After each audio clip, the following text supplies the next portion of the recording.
Kalau kita bicara orang yang punya amal soleh dan dia punya dosa, bukankah nanti akan ada penimbangan? Iya, akan ada penimbangan nantinya. Di mana? Nanti di padang mahsyar. Di situ akan ada hitung-hitungan.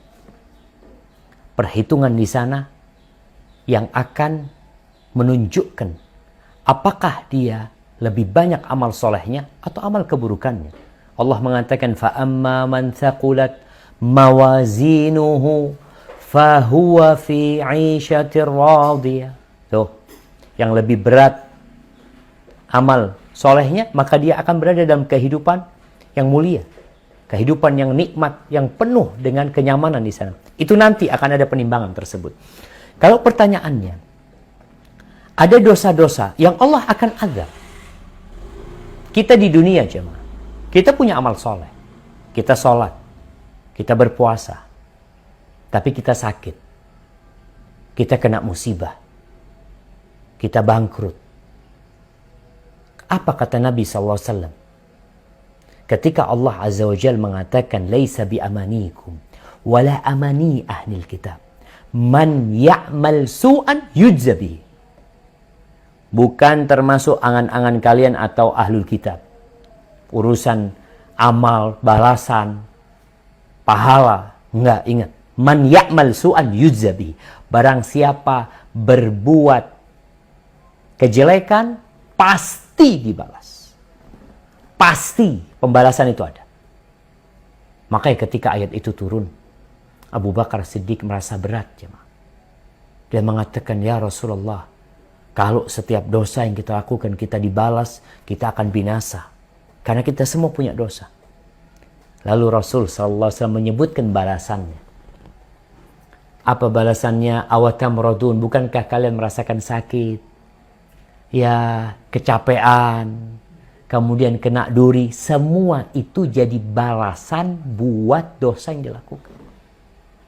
Tapi sekarang di alam kubur tersebut, jadi ada orang yang dosa-dosanya dibersihkan dengan musibah di dunia. Sehingga dia, alhamdulillah, udah dibalas tuh. Ada yang dibalas di alam kubur, sehingga dia merasakan balasan dosa dia di alam kubur, sehingga nanti ketika dibangkitkan di hari kiamat, udah selesai dia dosanya. Sehingga dia tidak perlu masuk ke neraka lagi dengan dosa yang dia lakukan. Itu jadi pembersih dosa dia. Ada yang dengan ahwalu al-qiyamah, dengan yang terjadi di padang mahsyar sendiri, menjadi penghapusan dia. Sehingga ada orang yang dihapuskan dosanya ketika melewatin sirat, ketika dia terkena api ini, itu, tapi dia akhirnya selamat. Itu jadi penghapusan dosa dia. Jadi kalau bicara kita punya amal soleh, pertama kita nggak tahu apa amal soleh kita sebanding dengan itu. Jangan-jangan kalau disuruh bayar itu habis amal soleh kita nanti masuk neraka.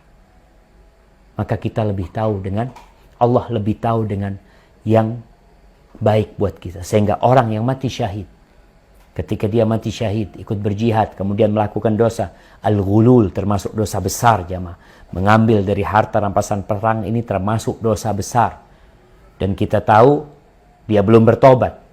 Dan Nabi SAW menjelaskan bahwasanya itu yang dia ambil akan membakar diri dia. Adapun nanti di padang mahsyar akan ada penimbangan amal.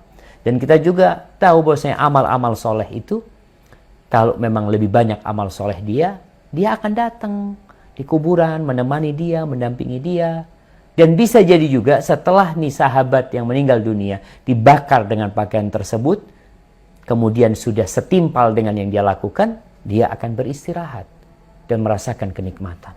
Tapi yang jelas, azab itu akan didapatkan ketika orang melakukan dosa. Allahu Akbar, ya. Benar, jemaah. Kalau itu orang ikut perang sama Nabi SAW, gara-gara pakaian itu, ada yang gara-gara sandalnya yang dia ambil. Apalagi kita yang amalannya nggak seberapa. Mereka tuh sahabat-sahabat Nabi yang ikut berperang bersama Rasulullah SAW. Na'udzubillahi minan nar. Barakallahu fikum.